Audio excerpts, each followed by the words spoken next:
첫 번째는 대칭성이에요. 대칭성. 큰 면적과 작은 면적이 뒤집어지는 기준이 어디 있어? 지금 그림에서는 아래쪽의 면적이 작고 당연히 위쪽의 면적이 크지? 그치? 그리고 그런데 이 크고 작음이 서로 뒤집어지는 경우가 어디에서 나타나? 그치? 대각선을 지날 때. 대각선 AC를 지날 때지? 그치?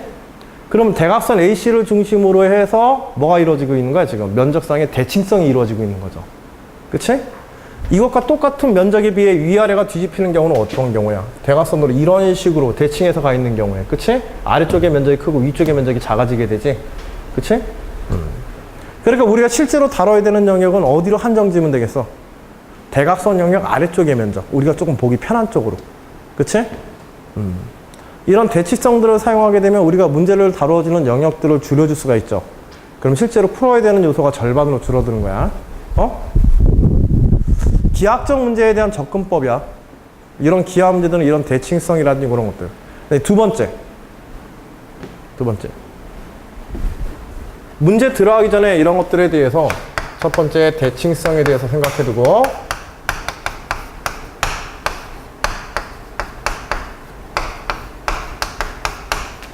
특이점. 그 중에서 특히 이 문제가 가지고 있는 특별한 소재에서 고정되어 있는 요소가 무엇인지. 알겠지? 우리가 뭐 방정식을 풀 때에도 방정식의 유형도 중요하지만은 실제로 그 방정식의 해를 갖다가 주어지는 거는 뭐가 주어지는 거야? 그 방정식의 개수들이 주어지는 거죠. 그쵸? 개수들에서 결정되어지는 거지? 그치? 그런 것들처럼 상수값이나 실제로 고정된 어떤 점 값들이 기하학적인 요소에서도 이런 고정점이라고 하는 것들이 굉장히 중요한 역할을 하게 돼. 예를 들어 타원, 포물선, 쌍곡선 다 뭐야? 고정점들이 있죠. 그쵸? 초점이라고 부르는 점들이 있잖아. 이런 것들이 그 자체를 규정하듯이 이 문제에서도 다른 것들은 다 저 점선상의 것들은 다 변화한다 할지라도 뭐는 고정돼 있어? 점 Q가 고정돼 있지? 그럼 점 Q를 갖다 우리 어떻게 하는 게 좋을까? 이 경우에는. 그치? 좌표 평면에 원점으로 아예 놔버리면 어떻게 되게 돼? 좌표 평면에 원점으로 놓는 순간에 점 Q를 원점으로 놓는 순간에 우리는 결국 y = mx라는 직선에 대해서 다루는 문제가 되어버리게 되는 거야. 그치? 그리고 이것에 대한 대칭성을 고려하게 되면은 m의 범위는 어디로 한정되게 돼 있어? m의 범위는 1보다 작은 영역에 일단 한정되게 돼 있죠. 기울기 m이. 그치?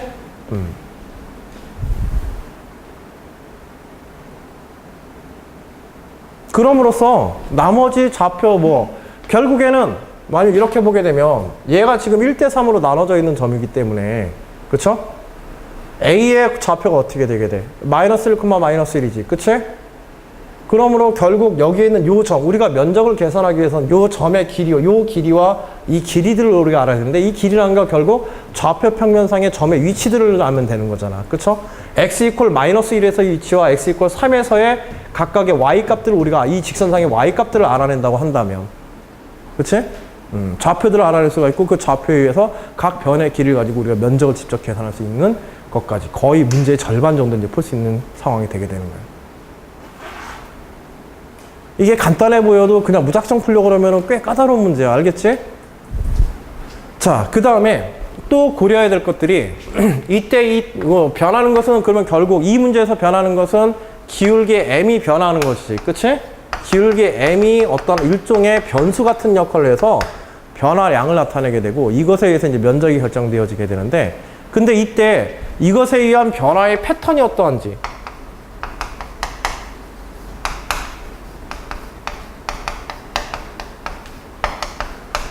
이것 자체 이런 양적인 변화의 패턴 자체가 어떻게 변하는지 그런 특이점 이것도 역시 일종의 특이점이야. 근데 고정되어 있는 특이점이긴 하지만 문제의 조건에서 앞에서 얘기한 이건 뻔한 문제에서 주어진 고정점이고 알겠지? 여기서 변화하는 패턴에 변화하는 거는 문제 속에 숨어있는 양적 변화가 급격하게 변화하는 우리가 지금 원하는 게 면적이잖아. 그치? 그럼 면적의 계산이 지금의 계산에서는 사다리꼴의 면적으로 계산하게 돼 있죠. 그러나 면적 계산이 항상 사다리꼴로만 돼 있는 건 아니지. 그치? 기울기 m의 조건에 의해서 뭐가 될 수도 있어? 그치? 삼각형이 될 수도 있단 말이야. 그치? 기울기 m의 조건에 의해서 삼각형이. 그러면 기울기 m의 조건에 의해서 삼각형이 되어지는 조건은 우리가 어떻게 또 따져봐야 될까? 그치? 선분 QD를 중심으로 해서, 그치? 선분 점 QD를 지나게 되면 아래쪽에 삼각형, 그리고 그 기울기보다도 더 작아지면, 즉 마이너스 기울기지. 마이너스 기울기 여기는 아예 알 수 있죠. 얘를 갖다가 1.1,0으로 잡으면은 얘가 3,-1일 테니까, 그치? 기울기 마이너스 3분의 1이지. 기울기가 마이너스 3분의 1보다 더 작아지면 어떻게 되게 돼? 작은 쪽의 면적, 이쪽은 아래쪽에 작은 쪽의 면적이죠, 그치? 작은 쪽의 면적이 삼각형을 이루어서 삼각형의 면적을 계산하는 식으로 써야 될 거야, 그치? 그 다음에 기울기가 마이너스 3분의 1보다 커지면 어떻게 되게 돼? 3분의 1보다 크면서 1보다 작으면, 3분의 1보다 크면서 1보다 작으면, 그치? 그때는 사다리꼴의 면적을 계산하는 방식으로 우리가 써야겠지, 그치? 그래서 삼각형의 면적과 m equal 마이너스 3분의 1의 기울기를 중심으로 해서 m이 마이너스 3분의 1보다 더 작아지게 되면은 S1의 면적, S2지, 작은 쪽의 면적의 계산이 삼각형을 따지게 되고,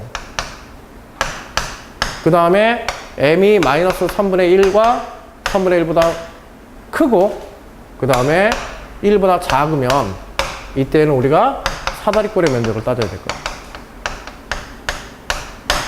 이때 변화의 패턴이 나타나는 면적 계산에 있어서 어떤 패턴의 변화가 나타나는 그런 점을 기준으로, 마치 우리가 정적분을 하다 보면은 정적분에서 도형의 상태에 따라 가지고 영역을 몇 개로 나눠 처리할 때가 있잖아, 그렇지?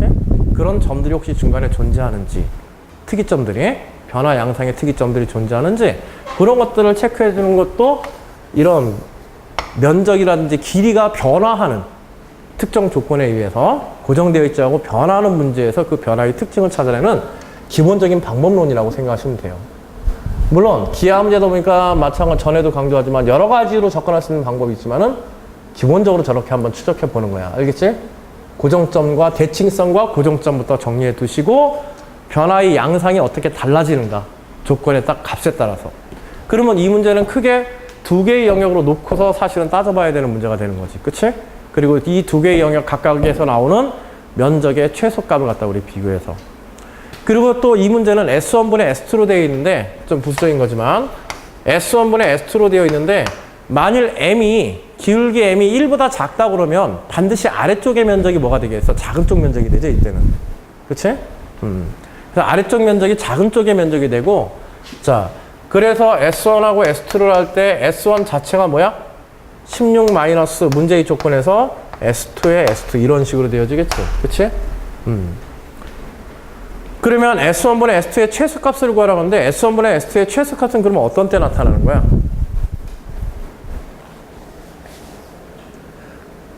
그치? S2의 최소 조건이야? 최대 조건이야? S2가 최대가 될 때 S1분의 S2는 최소가 되어지게 되지. 그치? 그래서 결국 이 문제는 어떤 조건을 따지는 문제다? S2의 최대 조건을 찾아내는 문제이다.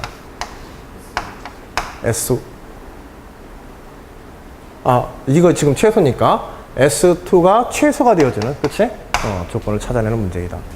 이렇게 우리가 좀 해석을 해서 두 개의 변수 S1, S2를 다 다루는 게 아니라 뭐 간단한 내용이고 여러분들 뭐 쉽게 알 수 있는 내용이긴 하겠지만은 그렇게 이제 방향성을 정리해두고 들어가시면 조금 더 편하실 거예요. 그리고 문제 1-2번 같은 경우 뭐 그렇게 해서 실제로 이제 이것들은 직접 계산해 보면 돼.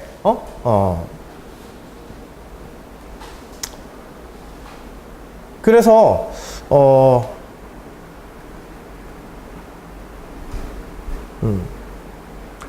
그리고 대칭성이 지금 m이 1일 때만 대칭성이 있는 게 또 어디에도 대칭성이 있어?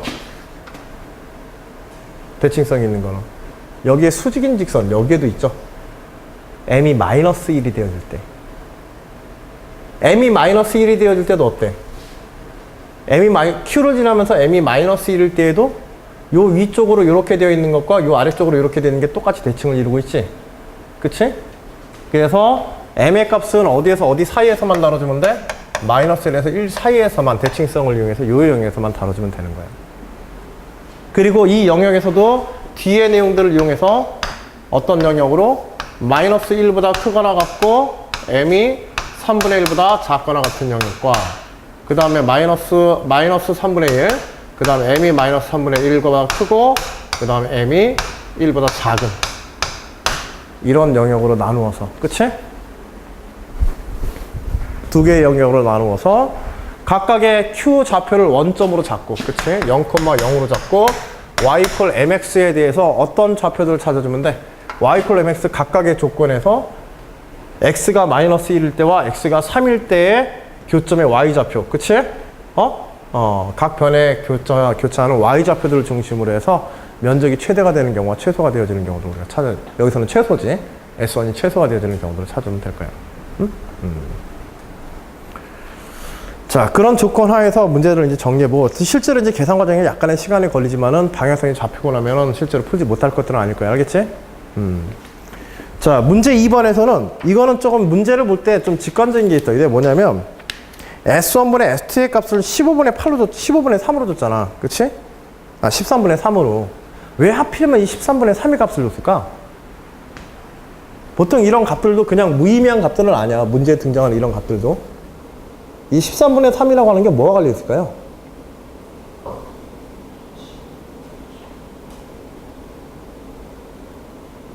이 도형 전체의 면적이 지금 얼마야? 사각형의 면적이 16이야. 그러니까 약분시키지 않고 면적 전체를 3과 3대 13으로 나누는 선분에 관한 거야. 알겠지? 응? 그런 것도 약간의 이제 힌트라면 힌트일 수 있어. 그러면 요 13분의 3에 해당하는 면적을 가지도록 하는 직선의 기울기가 어떠한지 우리 생각해 봐야겠지? 앞에 이 영역에 따라서 우리가 계산법이 달라졌잖아. 그치? 계산법이 달라졌기 때문에 어떤 기울기의 영역에서 이 13분의 3이라는 값이 존재하는지. 기울기가 커지면 커질수록 아래쪽의 면적은 어때? 점점 더 넓어지죠. 그치? 그래서 어떤 점을 조사해 보면 좋을까? 어차피 AC 선분을 이용하게 되면은 면적이 8이 되어지니까는. 그치? 그리고 또 하나의 기준선이 되는 게 뭐야? m 이퀄 마이너스 3분의 1이지. 만일 이 13분의 3이 m 이퀄 마이너스 3에 의한 선분보다 면적이 크다면은 어떻게 돼야 돼? 기울기는. 그치? 이 사이에서 지금 그린 것 같은 상황이 되는 거죠. 그치? 그림 같은 상황이. 그러면 사다리꼴의 면적을 이용해서 구한 면적이 13분의 3이 되도록 하는 m을 찾아주면 되는 거지. 그치? 만일 기울기가 마이너스 3분의 1보다 작은 영역에서 13분의 3의 면적이 만들어진다. 기울기가 마이너스 3의 면적보다 더 작다. 삼각형보다 더 작다. 13분의 3의 비율이.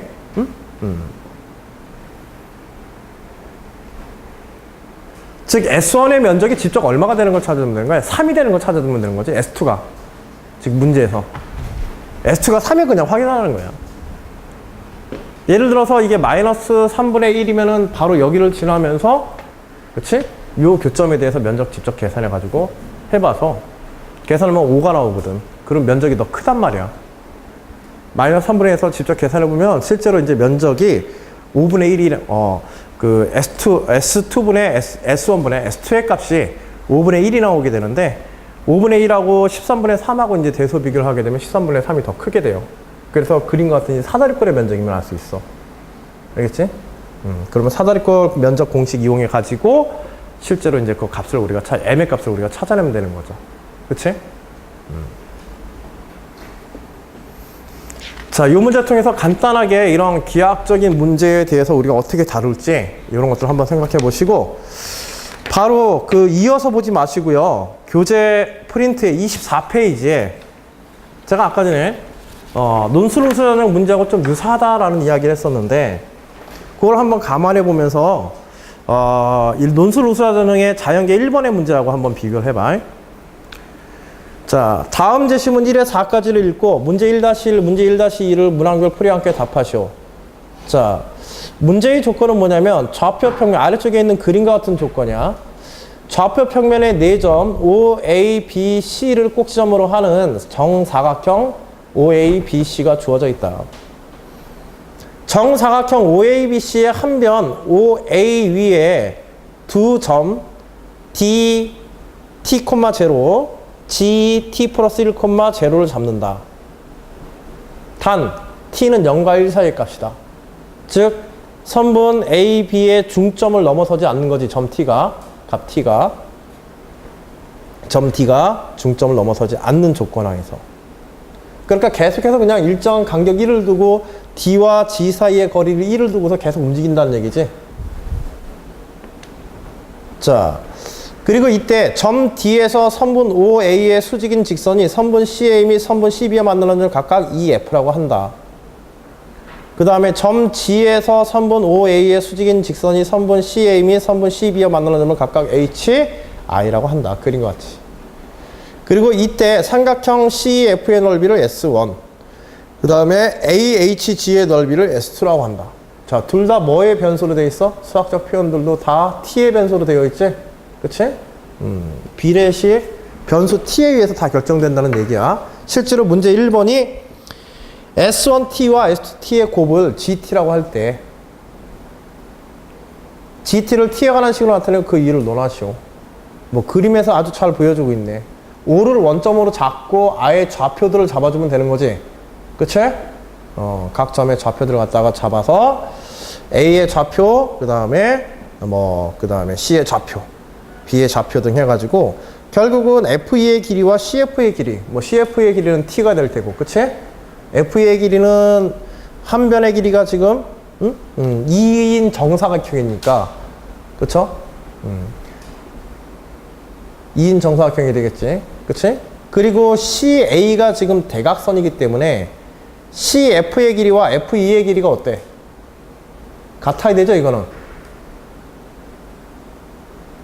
그렇잖아. CF의 길이와 EF의 길이가 같아야 되지. 직각 이등변 삼각형이죠, 이거. 정사각형이니까. 그리고 CF의 길이는 T이기 때문에 결국 S1T의 면적은 어떻게 되게 돼? 2분의 1 T의 제곱. 그쵸? 그 다음에 아래쪽에 있는 삼각형 AHG의 면적은? 밑변의 길이는 AC의 길이는 뭐야? 2-T 플러스 1이죠. 그치? 좌표가 T 플러스 1, 0니까 G의 좌표가. 그치? 그래서 2-T 플러스 1이면 뭐가 되나? 1-T가 되겠네. 그치? 1-T. 그러면 2분의 1, 1-T의 제곱이 뭐가 되게 돼? 삼각형의 면적. 실제로 그거 두 개 곱해놓으면 끝나는 거야. 문제 굉장히 간단하게 끝나지? 그치? 문제에서 주어지고 있는 변수의 위치를 앞에서 문제에서도 그렇고, 앞에서의 문제가 어려웠던 거는 이걸 좌표화해서 하는 개념들을 갖다가 제대로 적용하기가 조금 힘든 거야. 물론 대칭성이라든지 이런 것들은 이 문제가 가지고 있는 특징이지만, 이 문제도 사실 여기서 중요하게 이러한 것들을 간단하게 했었던 이유가 뭐야? CA가 정사각형 전체를 절반으로 나누어서, 그치? 거기에 수직인 직선, OA를 따라서 움직이는 모든 수직인 직선에 의해서 대각선에 의해서 만들어지는 삼각형은 뭐의 길이와 항상 어떤 삼각형이 만들어진다? 이등변 삼각형이 만들어진다는 거. 그치? 그런 대각선에 의한 도형의 대칭성에 의해서 나타나는 닮은 관계지. 그치? 그거 가지고 문제 간단하게 푸는 거야. 1-2번은 GT의 최대값과 그때의 TA를 구하여라. 이거는 앞에서 이제 GT의 관계식을 구했으니까. 그렇죠? 미분해서 최대값 구하면 끝나는 거야, 이거. 그치? 물론 이제 계산하는 과정들이 뭐 조금 복잡한 과정들이 중간에 들어가긴 하지만은 기본적인 방향성들은 이런 정도만 알아볼 수 있겠죠. 그치? 자, 다시 앞으로 보세요. 이 성대 문제들이 이런 기하학적, 물론 성대 문제 같은, 성균관대학교 같은 경우에는 출제 영역이 크게 세 군데예요. 첫 번째는 지금과 같은 기하 형태의 문제. 그런데 기하 문제도요, 단순한 도형 문제 잘 안 내요. 지금 이거 다 뭘로 바꿨어요? 전부 다 좌표에 관한 문제로 바꾸지. 그치? 좌표와 함수 문제로 전부 다 바꿔놓은 느낌. 순수 기하 문제는 잘 안 내. 이런 순수 기하 문제 잘 내는 학교가 이제 경희대 같은 학교들이거든. 해석 기하라고 그래가지고 이런 변수들로서 기하학적인 양들을 갖다가 표현을 하고, 이런 문제가 많이 나온다는 얘기는 여러분들이 성대 문제를 볼 때 문제의 조건에서, 문제의 기하학적 문제가 나올 때 문제의 조건에서 좌표계를 잘 잡으려는 생각을 미리 문제를 보면 기하 문제처럼 보이더라도 좌표 평면상에서의 문제와 같이 이런 식으로 문제를 받기 위해서 좌표 원점이라든지 좌표 축이라든지 이런 걸 미리 문제 딱 보자마자 한 번쯤 생각하고 들어가면은 훨씬 유리하게 나온다는 문제를 갖다 방향 좀 더 빨리 잡을 수 있다는 힌트도 되기도 해. 여태까지 출제된 문제들이 거의 대부분 그래서 기하 문제들이. 그리고 이렇게 대수처럼 관계식화해 놓으면 편리한 점이 뭐냐면 사실 논술 문제에서 순수 기하 문제는 잘 안 나와. 오히려 이런 형태의 문제들이 대다수께서 많이 나와. 도형 문제들 나오면. 특히 평면 도형 문제들은. 응? 근데 여하튼 이렇게 해놓으면 편한 점이 뭐냐면 t에 대한 함수화가 가능하지. 예를 들어 논술 논술로자정처럼 함수화가 가능하면 함수화가 관련한 문제들은 다른 데로 넘겨버릴 수가 있어. 어떤 영역으로?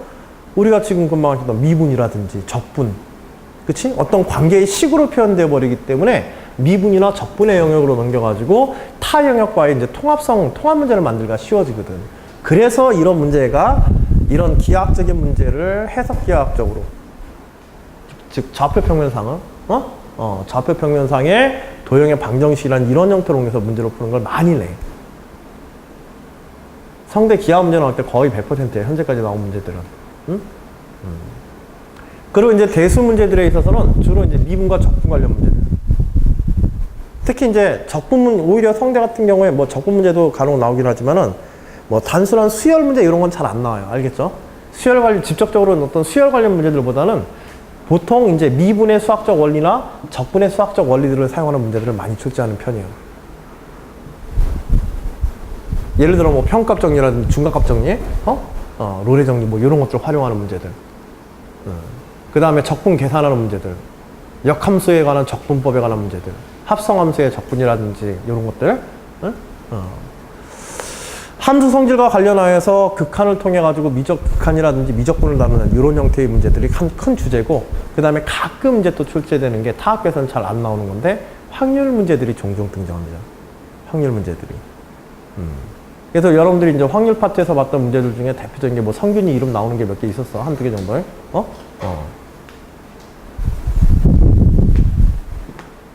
그 세 개의 영역이 이 성대 문제의 거의 주요 기출 문제 영역들이야. 문제 2번 봐봐. 문제 2번도 지금 보게 되면 21페이지에 좌표 공간 내의 점 3차원 좌표계 그냥 얘기하고 서 있죠. 그치? 0, 0,0, 0, 파이, 0, 파이, 0,0, 파이, 0를 꼭점으로 하는 정사각형. 특징이 뭐야? 전부 다 z값이 0이죠. 즉 xy 평면에서 이 4개의 점에 의해서 만들어지는, 그치? xy 평면의 1, 4분면에서 한 변의 길이가 파이인 정사각형을 얘기하고서 있어. 정사각형을 밑면으로 하고 높이는 25인 직육면체의 용기가 있다. 이 용기의 높이 5까지 물이 차여 있다. 현재 5까지 물이 차여 있다. 용기 상단에는 덮개가 있는데 이 덮개를 y축의 수직인 평면으로 자른 단면은 항상 일정하며 식 z equal 25-2의 x제곱 sin x를 만족한다. 뭐 골치 아프게 생각하지 말라고 여러분들 그림 A에서 그 개형을 바로 보여줬습니다. 알겠죠? 약간 아래로 볼록한 형태의 곡선이 되어지게 돼요. 자, 그 다음에 덮개가 1초에 1씩 아래로 내려오기 시작하였다. 단 덮개의 모양은 변하지 않는다.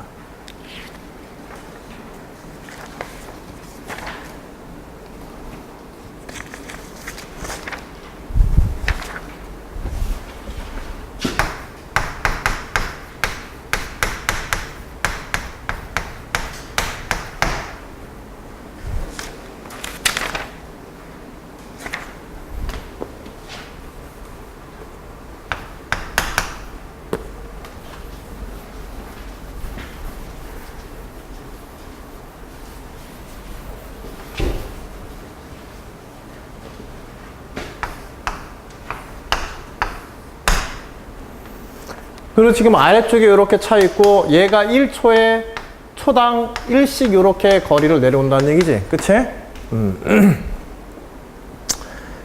일정 시간이 지난 후 그림 시와 같이 물이 덮개 아래 가득 차게 되어 덮개의 움직임이 멈췄다. 덮개가 몇 초 후에 멈췄는지를 구하고 그 이유를 논하시오. 이거 뭐 하라는 거야? 적분하라는 거죠, 적분. 함수 적분해가지고 면적이 뭐가 되도록? 그렇지, 면적이 5가 되도록. 5파이죠. 그치? 부피가. 그런데 여기서는 부피를 다 계산할 필요는 있어, 없어? 그치, 단면의 면적만 계산해보면 되지. 그치? 높이가 5라고 그랬고, 한 변의 길이가 지금 파이이기 때문에 이 면적 자체가 지금 5파이의 면적을 가지고 있는 거란 말이야. 알겠지? 5파이의 면적을 가지고 있고, 나중에 얘가 덮개가 내려와서 멈춘다고 할 때 꽉 찬다고 할지라도 이 부피, 전체 부피의 면적은 5파이로서 변화가 있어, 없어? 없어. 그러면 초기 조건에 25에서 출발해서 t초 동안 내려왔었을 때를 가정하면 되는 거지. 그치? t초 동안 내려오면 요 끝점의 변화가 나타나, 끝점은 우리가 알 수 있지. 그치? 그러면 요 끝점은 결국 뭐가 되는 거야? 요 끝점은 t초 동안 내려왔으니까, 그치? 25 마이너스 t만큼의 거리를 내려와 있겠지. 그치? 그래서 제세값이 x 이퀄 0일 때, 그쵸? x 이퀄 0일 때 제세값이 25 마이너스 t라고 하는 조건을 주어지고, 그 다음에 함수 exponential 25 마이너스 2x 제곱 sin x에 대해서. 그치? 그러면 실제로 이 곡선 함수는 뭐가 되겠어요? y절편이 이렇게 되어지니까. 제세값에서 여기에서, 요게 제세값이니까. 그치? 그쵸? 요 제세값에서 전체가 다 똑같이 요만큼 내려왔겠지? 그치? 그럼 우리가 실제로 적분해야 되는 함수는 요 함수가 아니라 여기서 얼마를 뺀 값? 그치? 25 exponential x sin x에 마이너스 얼마? 그쵸? t만큼 뺀 함수를 0에서 파이까지 dx, dx 적분을 하면 되겠지. 그치? 그래서 이 면적이 얼마가 되어지도록? 5파이가 되어지도록 하는 뭘 구하는 문제이다? t를 계산하는 문제이다. 그치? 이거는 관계식 만들면 끝나는 거야. 사실 이거 비슷한 내용을 여러분들이 우리가 이제 수업할 때 적분해서 적분의 평값 정리라고 그래가지고 비슷한 내용 한 적이 있어. 평평한 면적은 여긴가 어딘가에서 이 면적과 똑같은 면적을 가지는 곡선상에 어디 중간에 꼭 만나는 점을 가지게 된다. 뭐 이런 내용하고도 상관은 있지만 문제를 푸는데 직접 관련은 없어. 알겠지? 여기서는 그냥 순수하게 그 이동, 문제에서 주어진 그런 상황들만 제대로 분석해서 빠르게 계산하는 문제야, 이거는. 사실은 이거는 여기 exponential x, exponential sin t에 대한 이 계산이 좀 골치 아프지? 그치? 우리가 이제 부분적 부분, 만일 공식으로서 여러분들이 저거에 대한 저런 정도의 계산들은 사실 공식으로 외워버려도 돼. 알겠지? 한두 번 정도 계산해서 연습해 놓은 다음에 부분적 분으로서 exponential sin x나 exponential cosine x들이 어떻게 계산되어지는지 아예 공식화해서 부정적 분 형태로 알아놓는 것도 괜찮습니다. 알겠죠? 자, 지금 이런 형태의 부정적 분은 실제로 부정적 분을 몇 번 해야 돼, 풀려면? 만약 부정적 분만 가지고 푼다면 이거 2번 부정적 분 해야 되지? 그치? exponential x를 갖다가 최초에 v 프라임으로, 그 다음에 sin x를 u의 형태로, 그리고 해서 나오게 되면은 이제 코사인으로 막 exponential cosine x로 바뀌어서 나오게 되는데, 그치? 인테그럴 exponential cosine x로 바뀌어 나오는데, 이것도 다시 또 한번 부분적분해서 다시 exponential sin x 형태로 바꾼 다음에 넘겨가지고 exponential sin x 계산하는 거야. 계산해봤지, 이런 계산들. 그치? 수능에서도 그렇고, 가능하면 저런 거는 몇 번 했다고 한다면 아예 그냥 공식으로 익혀버리는 것도 괜찮아요. 답안에서 일일이 다 계산 안 하고 그것에 대한 적분은 이렇다라고 써도 됩니다. 성대는요, 그 시험 실제 이제 채점을 할 때요, 채점할 때 보면은 중간 과정을, 논술은 보통 중간 과정을 중요시하긴 하지만 수식에서 중간 과정에 모든 걸 다 쓰거나 그런 것들은 그렇게 점수에 영향을 안 줘요. 중간에 뭐가 나왔다. 결과로서 뭐가 탁탁탁 제대로 중간에 나온 중간 단계의 결과물들이지. 중간 단계의 결과물만 제대로 탁탁탁 제시되고 그거에 대해서 내가 어떻게 풀었는지 그 원리만 간단하게 설명만 해줘도 계산 다 빼고 결과만 써도 점수 줍니다. 알겠지? 시간을 조금 더 관계식 옮겨 쓰느라고 고생할 필요 없이 간단한 이론만 이야기해서, 그래서 이렇게 해서 요거의 적분 결과는 이렇다, 부분적분을 이용하면 이렇다 라는 정도만 써도 그냥 바로 계산에 최종식으로 나가도 상관없습니다. 이런 부분들은 일일이 다 안 보여주고. 자, 문제 3번. 다음 제시문을 읽고 답하시오. 가번. 요것도 이제, 요거는 사실 그동안에 우리가 뭐 앞에 문제들은 좀 교과적인 형태의 문제라고 볼 수 있는데 문제 3번은 이제 조금 확장된 문제야. 타학교 문제에서도 이 유형의 문제들은 실제로 다른 적이 거의 없는 형태의 문제라 또 다른 학교의 문제라는 이런 데서 응용되거나 비슷한 구성을 가지고 출제될 가능성도 상당히 많은 예시형 문항이라고 보시면 되겠어요. 아시겠죠? 15점 문제. 다음 제시문을 읽고 답하시오. 자, 원점 O를 중심으로 각각 반지름 1과 반지름 A인 1, 5A가 주어져 있다. 자, 바깥쪽 원이 5A다. 자, A는 루트 2보다 크다고 할 때 1, 5A가 X축, Y축의 양의 부분과 만나는 점을 각각 그림에서 같이 A, B라고 한다. X축과 Y축에 당연히 뭐 A와 B의 좌표는 반지름이 루트 A니까 반지름이 A니까 A, 제로와 0, A가 되겠지. 답은 점 B를 지나면서 1, 5, 1과 제1사분면에서 접하는 접선이 X축과 만나는 점을 C라고 한다. 이건 접선의 방정식을 구할 수가 있죠. 그래 안 그래? 그치? 뭐 때문에? 점 A의 좌표를 알고 있기 때문에. 그치? 점 A의 좌표를 알고 있기 때문에. A, 0로 점 A의 좌표를 알고 있기 때문에 반지름 1인 1에 접하는 접선의 기울기가 얼마인? 기울기가 마이너스인 의민 조건이지. 그치? 기울기가 의민 조건에 접선의 방정식을 구하면 되겠습니다. 이제 실제로 그걸 할 수 있는가를 보려는 문제야. 응? 점을 C라 한다. 그 다음에 라번에 삼각형 ABC의 내접원의 중심을 P라 한다. 내접원의 중심을 P라 한다. 이게 내접원의 내심에 관한 성질을 알고 있느냐, 기하학적으로는 내심에 관한 성질을 알고 있느냐, 그리고 접선의 방정식에 대해서 여러분들이 알고 있느냐, 그거 물어보는 문제야. 점 P의 좌표를 XA, Y, 그 괄호가 빠졌습니다. 프린트에. 점 P의 좌표를 괄호 XA, YA, 괄호 닫고 라 할 때 리미트 알파가 무한으로 갈 때 A가 무한으로 갈 때 XA분의 YA의 값을 구하고 그 이유를 논하시오. 즉 원점으로부터 중심을 연결한 선분의 기울기의 극한을 구하라는 거지. 그치? 바깥쪽 원의 반지름이 무한히 커질 때.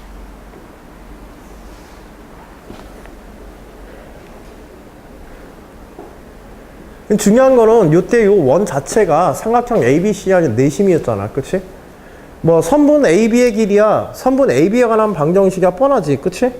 기울기 마이너스 1이고. 그쵸? A, 0, A 지나니까. 그쵸? 방정식 뻔하고. 그 다음에 그 선분 BC에 대한 접선의 방정식을 통해서 선분 BC를 갖다가 알아내게 되면 그 다음에 AC의 길이도 우리가 확실하게 알 수 있는 거고. 그치? 그것들을 통해서 XA, YA를 갖다가 계산하는 문제인데 이거 XA의 좌표값과 Y의 좌표값을 알아내면 되는 거죠. 그치? 근데 이때 XA의 좌표값은 결국 X의 좌표값은 내심이기 때문에 어디에 수선의 발을 내려보면 돼? 점 P에서 X축상에 수선의 발을 내리면은 바로 뭐가 되게 돼 있어? 선분 AC와 내접원의 교점과 연결되겠죠.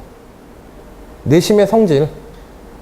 내심의 성질에서 각 변에 수선의 발을 내리면 내접원과 변과의 교점에 다다르게 되잖아.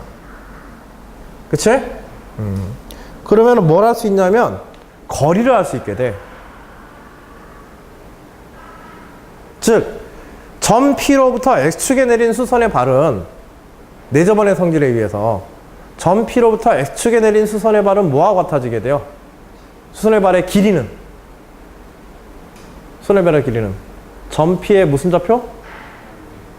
X좌표, Y좌표. 그치, Y좌표가 같아지겠지. 그치?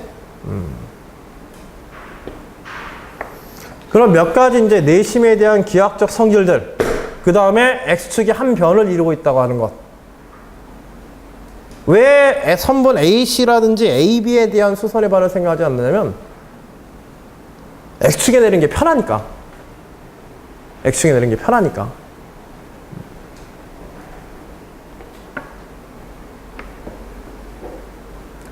그리고 또 하나는 뭐가 있냐면 점 P에서 원점을 연결한 선분을 봐봐. 점 P에서 원점을 연결한 선분은 아니다. 그거는 좀 아니다. 아니, 다른 얘기다. 그래서 여하튼 이제 문제 3에서는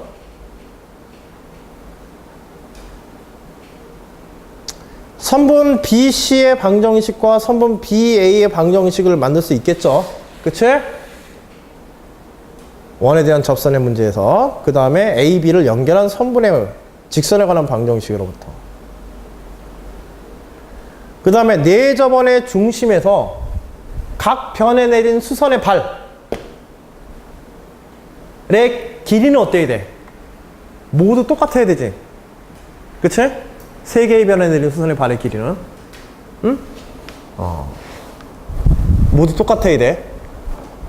그리고 이 길이를 알아내면 우리는 일단 점 P의 무슨 좌표를 알아낼 수 있는 거야?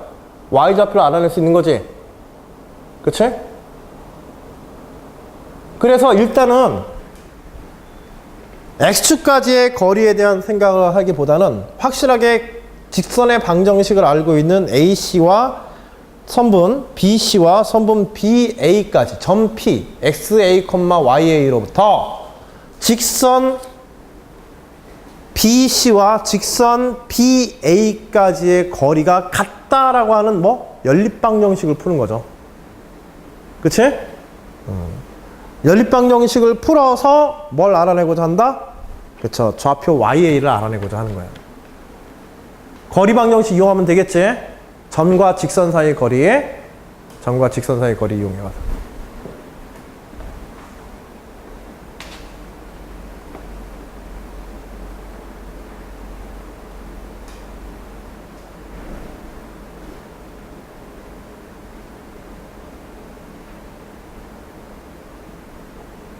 그리고 그렇게 해서 나타낸 Y에 관한 정보를 가지고서 다시 어디에다가? 다시 앞에서의 그 연립방정식의 형태에다 우리 다시 대입해서 X에 관한 정보를 얻어낼 수가 있고.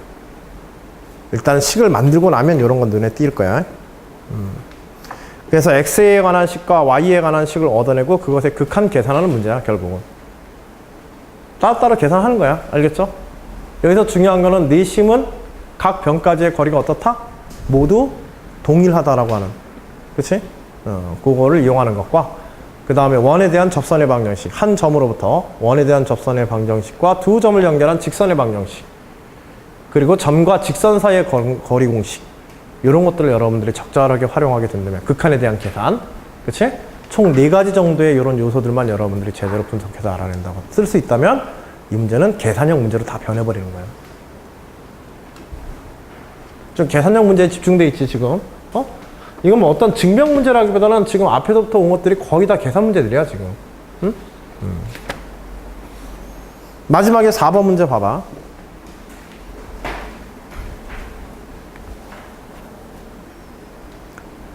자, 요게 전에 고대 2015학년도 나왔던 고대 가톨릭대 문제하고 좀 비슷하다고 그랬는데 2015학년도가 맞나? 2014학년도가 그랬던 것 같기도 하고.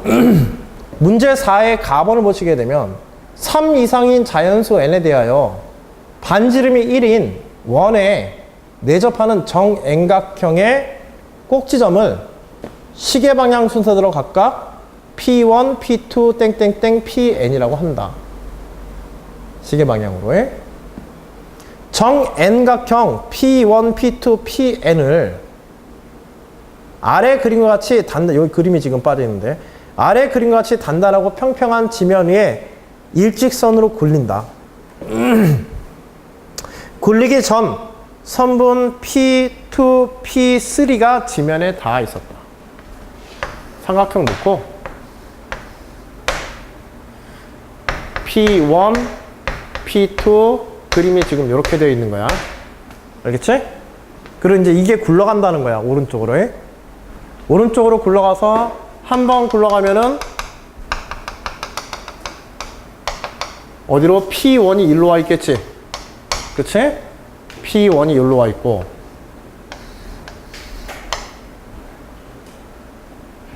P3는 고정돼 있고 그 다음에 여기 P2가 이렇게 올라와 있을 거야. 그치? 그 다음에 또 한 번 더 굴러가면 어떻게 되어지게 돼? 그치? 이번에는 여기에 P2가 여기에 와 있고 P1은 고정돼 있고 이렇게 돼 있겠지. P3. 그치? 그 다음에 한 바퀴 굴렀다라고 하는 것은 그 다음에 마지막으로 요 P2를 중심으로 해서 다시 P3가 여기에 최초의 모양과 똑같은 P3가 여기 오고 얘가 여기까지 이렇게 해서 P1이 이렇게 이동하는 동안에 요게 이제 그림이야. 알겠지? 전에 이거 봤던 그림이지? 이거하고 사각형하고 굴러가는 거 대신에 둘레 길이가 1로 고정된 그런 문제 풀었잖아. 정앵각형을 한 바퀴 굴리는 동안 즉 선분 P2, P3가 다시 지면에 닿을 때까지 점 P1이 이동한 경로의 길이를 우리 LN이라고 한다. 자, 요 경로의 길이를 갖다가 우리 LN이라 하자. 지금 본 예시 같은 경우에는 N = 3이니까 L3의 예시가 되겠지. 그치? 이 경우에 여러분들 이거 문제 푸는 거 어떻게 배웠어? 요 길이 계산하는 거. 길이 계산하는 거. 그치? 한 변에, 그치? 한 변의 길이 알아내고 한 외곽의 크기를 갖다가 회전각으로 잡아주면 됐지? 근데 이걸 일반화하면은 한 변의 길이가 아니라 뭐야? P1으로부터 나머지 모든 꼭지점까지의 거리를 반지름하면서 한 외곽을 중심으로 해서 계속 올라가게 될 거야. 그치? 사각형의 경우에 여러분들이 이런 식으로 해서 뭐 옮겨가게 되면은 나중에 처음에는 뭐 예를 들어 이전까지의 거리가 처음에는 회전 반지름이었다가, 그치? 처음에는 요 점이 이동하는 거 볼 때 처음에는 요게 회전 반경이지? 이렇게 굴러가니까. 그치? 두 번째 굴러갈 때는 여기가 회전 반경이 되어지게 되지. 그치? 그 다음에 세 번째 굴러갈 때는 여기에 이웃하는 요 길이 정도가 아니 요 길이랬나? 그치? 처음에 이동할 때는 요 길이, 그 다음에 두 번째 처음에 이동할 때는 요 길이에 해당하는 것, 여기에 있는 이 길이에 해당하는 것, 그 다음에 두 번째 이동할 때는 여기서 여기까지의 길이에 해당하는 게 이 점을 중심으로 해서 굴러갈 테니까 처음에는 요거를 반지름해서 굴러가겠지. 그치? 두 번째는 이 점을 해서 굴러가게 되니까 요 길이가 반지름이 되고 세 번째는 요 점을 중심으로 해서 굴러가니까 요 길이가 반지름이 되게 되지. 그래서 이 문제에서 가장 까다로웠던 게 뭐였어?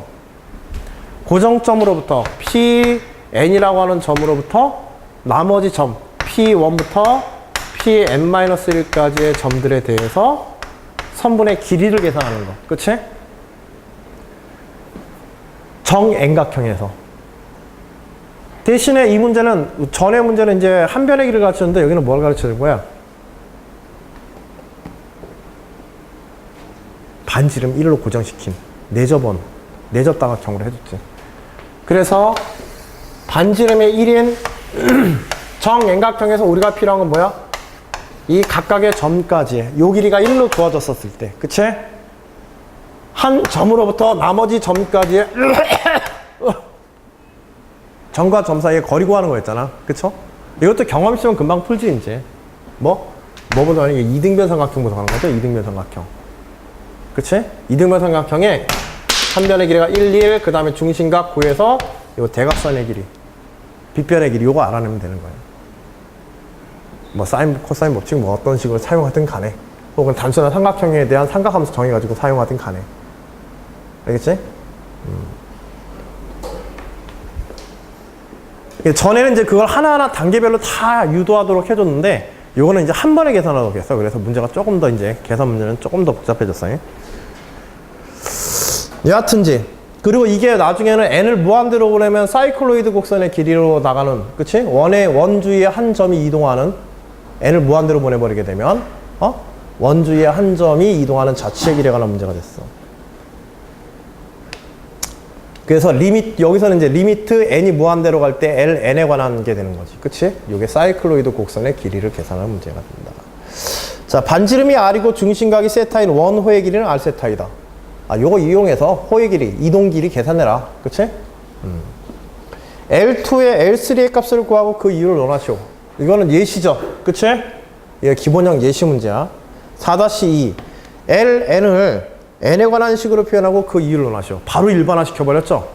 이 과정에서 이것에 대한 계산 과정이 따로 들어가야 돼. 만일 요거 풀어본 경험이 있다면 그 2-2번이 상당히 까다로운 문제라는 거 알 수 있을 거야. 그치? 그 4-2번 문제가. 요 계산 하나에 이거에 대한 대각선을 구하는 한 점으로부터, 고정된 한 점부터 요 길이를 구하는 것과, 그치? 그 다음에 이것들이 각각 회전할 때 나타나는 호의 길이. 그리고 또 이때 한 외곽의 크기. 정円각형에서 한 외곽의 크기에 대해서 이 길이만큼 회전해야 되지. 그치? 그리고 이제 시그마를 취해서, 전체 시그마를 취해서 총 길이 LL을 갖다 우리 계산하게 되죠. 문제 4-3. 4-2의 결과를 이용해서 그것의 극한값을 구하라. 아니, 거의 또 완전하게 똑같은 문제다, 이거는. 그치? 사이클로이드 곡선의 길이 구하라. 한 바퀴 굴러가는, 원이 한 바퀴 굴러가는 동안에. 물론 이거는 원으로 지금 취급해서는 안 되고요. 일단은 이거의 극한을, 2번을 완전하게 구한 후에 거기에 이제 극한에 대한, 삼각함수 극한에 대한 계산을 하는데, 이때 이 삼각, 이것도 한번 생각해봐. 이거 해보게, 요거 실제로 계산하면요, 나중에 뭐가 나오냐면, 여기에 시그마 이렇게 나오겠지. 그치? 시그마 n 해가지고 뭐가 나올 거야. 그쵸? k 이퀄 뭐부터? n-1까지 해서 이렇게 나올 거야. 왜냐면은, 한 점은 고정돼 있고 나머지 점들에 대한 거기 때문에. 예를 들어 pn을 갖다가 고정시켜 버리게 되면, 그치? pn을 고정시키면 p1부터 pn-1까지 하면 되지. 그것의 선분의 길이. 결국 pn, pk에 대한 선분의 길이의 합을 계산하는 거고, 여러분들이 이제 요걸 알아내야 된단 말이야. 그치? 왜냐면 요 길이에다가 뭘 곱해주게 되면 한 외곽의 크기, 그치? 회전각이죠? 회전각 세타라고 한다면 요때 요 r 세타를 요렇게 곱해주게 되니까, 요게 그러면은 한번 탁 하고 딸깍하고 넘어갈 때 점 P가 움직이는 호의 길이가 되겠죠. 그치? 그렇게 해서 시그마를 구하게 되는데, 요거 풀게 되면 당연히 이거 1과 1, 그 다음에 중심각의 여기에 있는 요 중심각의 크기에 의해서 요게 이 중심각 크기에 대한 뭘로 나오게 돼 있어? 삼각함수 형태로 나오게 돼 있죠. 그치? 요게 삼각함수 형태로 나오게 돼 있단 말이야. 요 중심각의 크기에 대해서. 그러면 결국 요 삼각함수 형태로 나와서 시그마 취하고 여기에 리미트 취하니까 이거 뭘로 바꾸는 문제가 되겠어요? 결국 계산을. 저 그냥 단순하게 극한 계산하는 문제가 리미트 시그마에서 정적분으로 바꿔서 계산하는 문제가 되게 되는 거야. 알겠지? 그래서 마지막에는 저건 정적분으로 가게 되어 있습니다.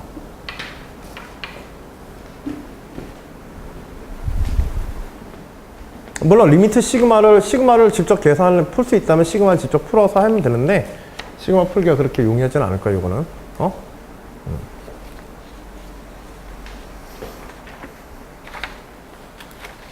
그러니까 이런 것도 이제 식의 구조, 이거는 우리가 지금 이걸 풀지 않았잖아. 그치?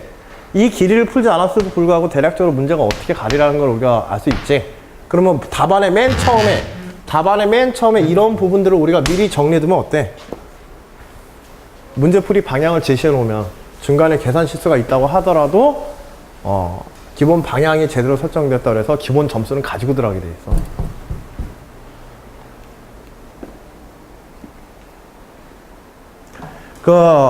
제가 2017학년도 올해 부산대학교 모의논술 시험, 부산대학교가 제가 여기다 좀 모의논술 문제를 실려고 했더니, 모의 문제가 이제 온라인성으로만 지금 시험 보기 때문에, 실제 시험지가 지금 안 나왔더라고. 그래서 모의고사 결과만 좀 봤어요. 모의고사 결과들을 현재까지 시험 뭐 학생들 성적이라든지 이런 걸 좀 통계를 해가지고 올려놨더라고. 근데 모의고사 점수 혹시라도 타 학교도 거의 비슷해.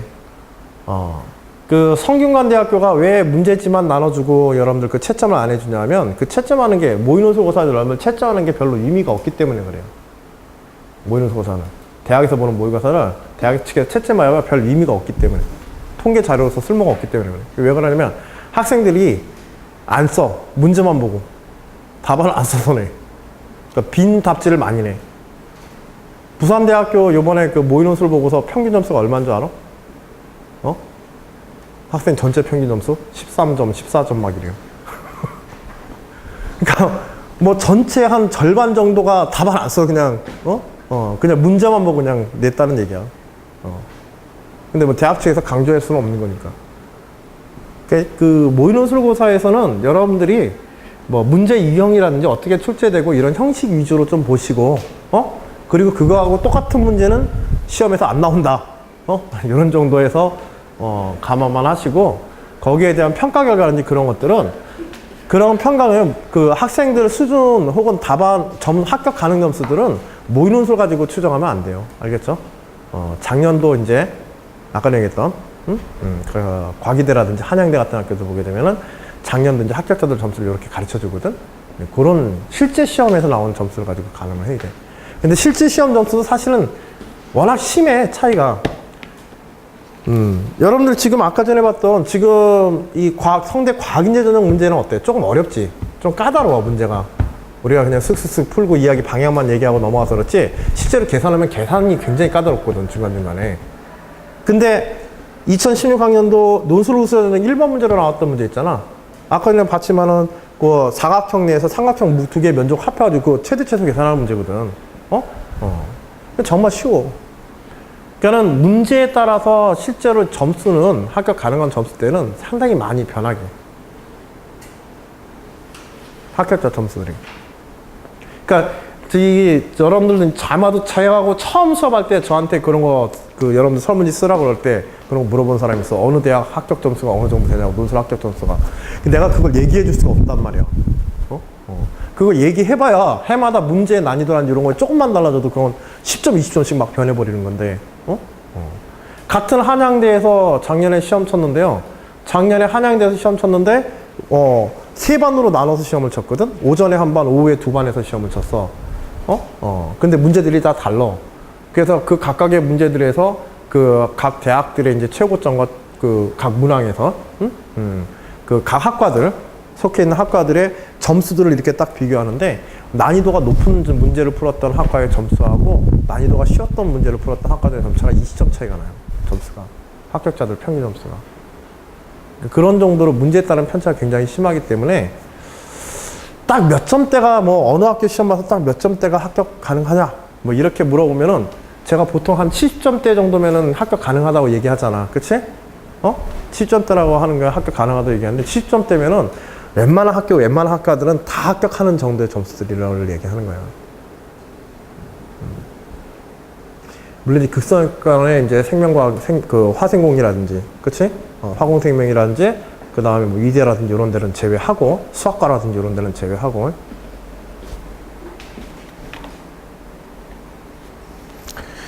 자, 2016학년도 성대 기출문제에 논술 우수전형 자연계 1회 문제 2번 간단하게 보고 오늘 1번째 2교시는 우리 마무리 합시다. 그리고 부산대 문제를 하고 논술 우수전형 자연계 2번 문제는 여러분들이 이제 과제 문제로서 알겠죠? 과제 문제를 두 가지를 준비했는데 첫 번째 과제 문제는 논술 우수전형의 자연계 2번 문제를 과제 문제로 할게요.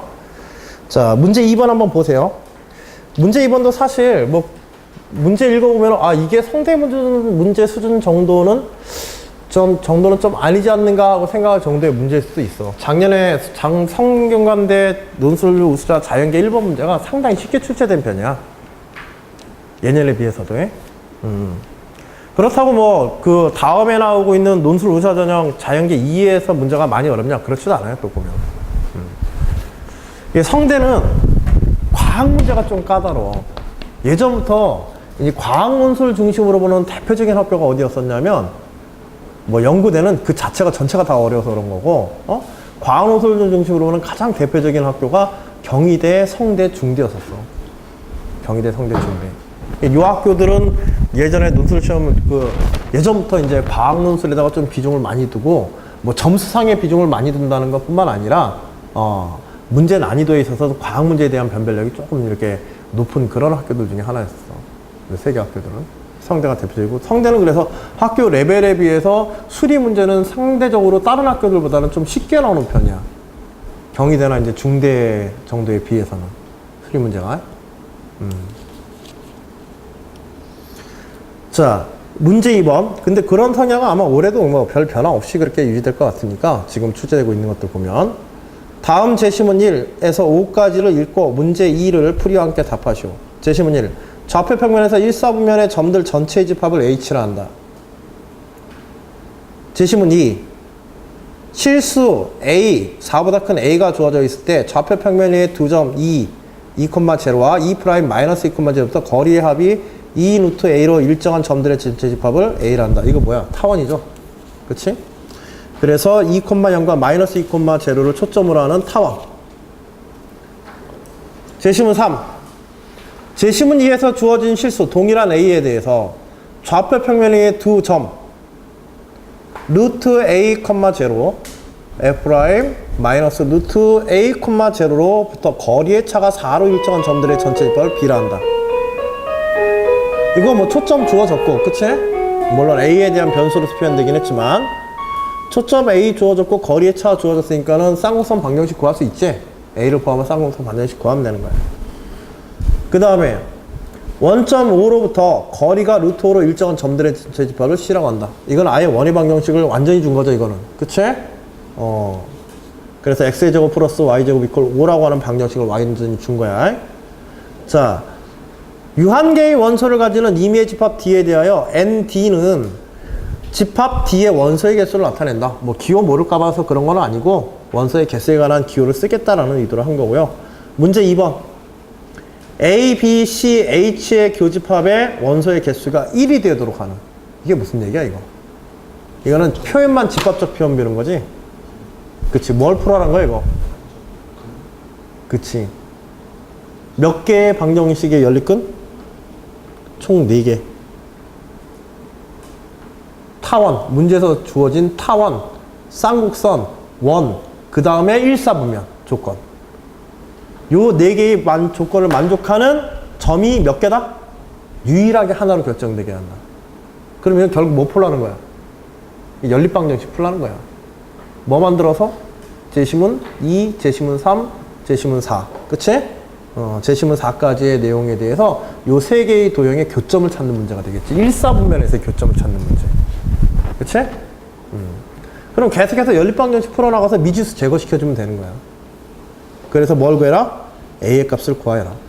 계산하는 문제지, 이것도. 그치? 풀이 방향은 뭐 별거 아닌데, 사실 요거 뭐, 문제에 주어진 조건에서 각각의 이제 타원, 쌍곡선의 방정식 만드는 게 조금 까다롭고, 그걸 단계적으로 이제 연립식으로 이제 풀어가는 거, 기술적인 거, 대입해가지고 연립식으로 풀어가는 거, 거기서 실수하지 않는 게 중요한 문제가 되겠어.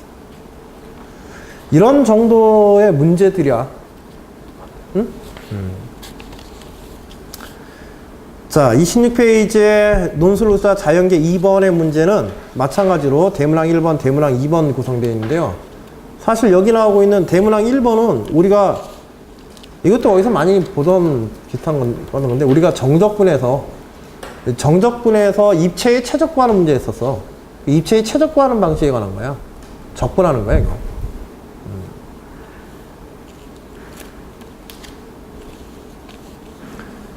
그 다음에 문제 2번도 보게 되면요. 문제 2번도 사실 문제가 그렇게 어렵지 않게 구성되어진 게 이거는 이제 수열에 대한 확장이거든? 예전에 요거하고 유사한 문제가 상대에서도 또 한번 출제가 된 적이 있는데 그때는 이제 여러분들이 그 극한 문제를 푼 거야. 수열 극한 마지막 문제에서. 근데 그때는 매개변수 방정식으로 푸는 걸 보여줬었고 여기서는 이제 나선의 형태로, 알겠지? 나선의 형태로 X축으로 접근해가는 점 Pn에 관한 이제 문제고 그 각각의 사이각에 관한 조건들을 이용해서 풀게 되면은 아래쪽에 문제를 단계적으로 풀어가면 끝나는 문제야. 그 다음에 수리적인 계산에 있어서는 삼각함수의 극한, 제시문에 있는 그 삼각함수의 극한. 예전에 이 성대 문제, 이 비슷한 문제 나왔던 것도 결국 이 삼각함수 극한 문제였었거든. 그래서 정적분으로 리미트 시그마에서 정적분으로 넘어간다든지 면적 계산할 때. 근데 여기서는 뭐 그런 리미트 시그마 통해서 정적분으로 넘어가는 문제까지는 아마 진행이 안 된 것 같아. 시그마 yn 해가지고 리미트 xn 뭐 해가지고 있는데 그래서 요거는 제시문에 있는 조건들에 따라서 순차적으로 따라가면 돼. 조건은 뭐냐면 점 P0에서 원점을 지나고 y축으로부터의 각도가 4분의 파이인 직선을 그은 후에 반지름 P0인, OP0인 원에 대해서 직선을 그은 후에 점 P0로부터 그 직선을 내린 수선의 발을 P1이라 하자. 이렇게 돼 있는 거야. 그리고 또 P1으로부터 이번에는 선분 OP1에 대해서 사이각이 8분의 파이인 선분을 그은 후에 P1으로부터 그 선분에 내린 수선의 발을 P2라 하자. 이런 식으로 무한히 가겠다는 거야. 그러면 사이각은 계속 몇 분의 몇씩? 2분의 1씩 줄여가고, 알겠지? 그렇게 2분의 1씩 사이각을 줄인 직선에 대해서 이 전의 점으로부터 PN으로부터 내린 수선의 반을 P의 N 플러스 1이라 하자. 이런 식으로 귀납적으로 이제 그 점들을 규정을 해놓고 그 점들에 대한 위치를 추적하는 문제입니다. 그 다음에 1번은 예시죠. 그치? 1번은 예시야. P1 좌표 X1, Y1 구하라고 그랬으니까 실제로 이제 대입해서 예시를 구하라고 하는 거고, 그 다음에 문제 2-2는 이것에 대한 일반항을 구하고, 그치? Y에 대한 X와 Y의 일반항 Xn, Yn을 구하고, 그 다음에 Yn에 대해서는 이제 시그마 총합을 계산하는 것과 무한급수 계산하는 것과, 그 다음에 문제 2번에서는 Xn 좌표의 극한값을 계산하는 것, 즉 Xn의 수렴값 구하는 것. 그것까지 이제 순차적으로. 이거는 뭐 수열에 관한 문제지, 그치? 물론 기하학적인 요소의 것들도 당연히 들어가지만. 자, 요거는 이제 여러분들이 이제 과제로 해오시고, 오늘 과제는 부산대형 문제하고 그 다음에 요 성대 문제형 두 가지로 할 텐데, 부산대 쪽에 혹시 시험 준비하시는 분은 제가 문제를 따로 드릴 거예요. 알겠지? 성대 두 가지 중에 하나를 선택해서 풀어오시면 돼요. 알겠죠? 하나는 자기가 직접 풀어서 답안 작성까지 연습하시고, 하나는 여러분들이 그냥 참고 문항으로 연습 문항으로 그냥 개인적인 연습 문항으로 쓰시면 돼요. 알겠죠? 예, 성대 문제 지금 논술 루자 전형 자연계 2일 문제를 풀어서 답안 작성하거나 따로 드리는 프린트 문제를 갖다가 작성하시거나 둘 중에 하나를 선택해서 다음 주까지 답안 작성해 오시면 됩니다. 알겠죠? 자, 잠시 쉬었다가 부산대 문제 조금 살펴보도록 할게요. 25분에 계속해서 보도록 하겠습니다.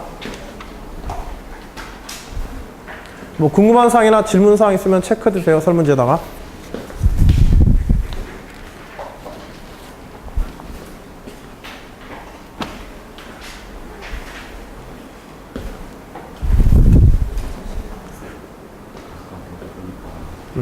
숭실대학교가 최저능력이 한계 영역 등급합이 6이면은, 응? 그러니까 여기 숭실대 잠깐만요. 이게 한계 영역 등급합 6이 되면은 뭐 그러면 아니야. 이거 두 과목이야. 두 과목으로 돼. 두 과목이 프린트 잘못했네. 와, 과탐 한 과목이고. 그렇죠. 그러면은 그런 걸 못할래. 그러니까 아니 말이 안 되니까 이게. 맞아. 그 두 개형이야, 두 개. 그 과탐 한 과목을 거기 잘못 쓴 거야. 뭘 투자하는 거예요? 요거를 풀어오거나 아니면 성대 문제를, 기출 문제를 풀어오거나 둘 중에 하나를 하시면 된다는 거예요. 요거는 사실 이제 부산대 문제 때문에, 부산대 연습하는 학생 때문에 준 거고. 2번하고 이거 지금 그치. 1번이 맞는데? 자연계 1번은 뭐 문제풀이 자체를 거의 설명했고, 금방 했다시피 뭐 자연계 1번 문제 가지고 좀 고민할 만한 그런 수준의 문제가 아니기 때문에 좀 연습하려면 둘 중에 하나.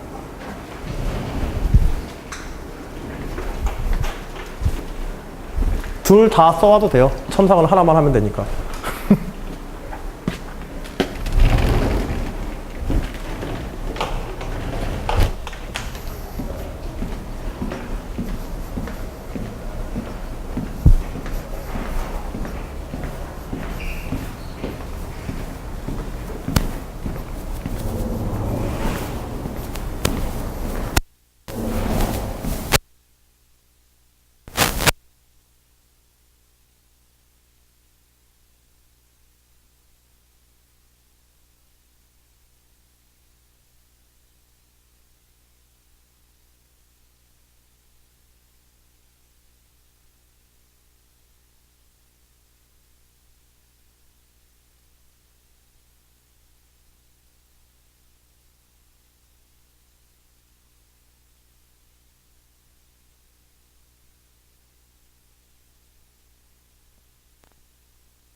아, 가슴이 시원하다, 야.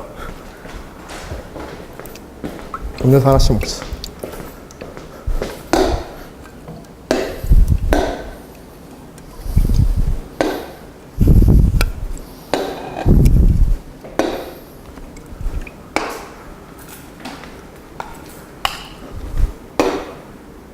하나씩.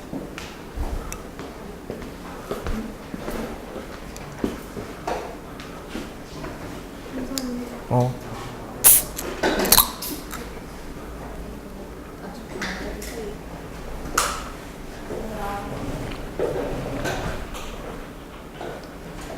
아.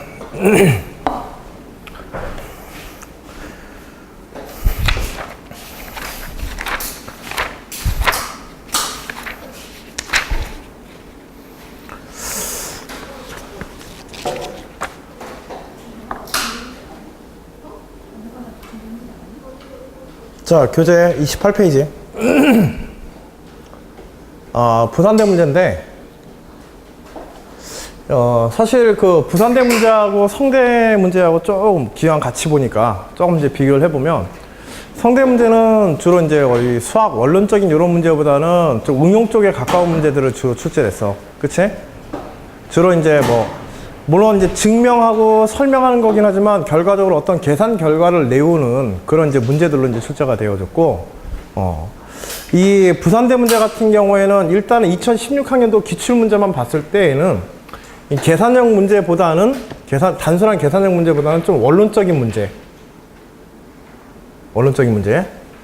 특히 우리가 교과서에서 다루고 있는 수학적인 어떤 특정 이론들을 직접 이용하여서 혹은 교과상의 어떤 수학적 이론들을 직접 이제 증명해내는 거기에 대한 기초적인 정보를 제시를 해주고 어떤 이론들을 사용하여서 바탕으로 해서 증명하고 설명해 갈 것인가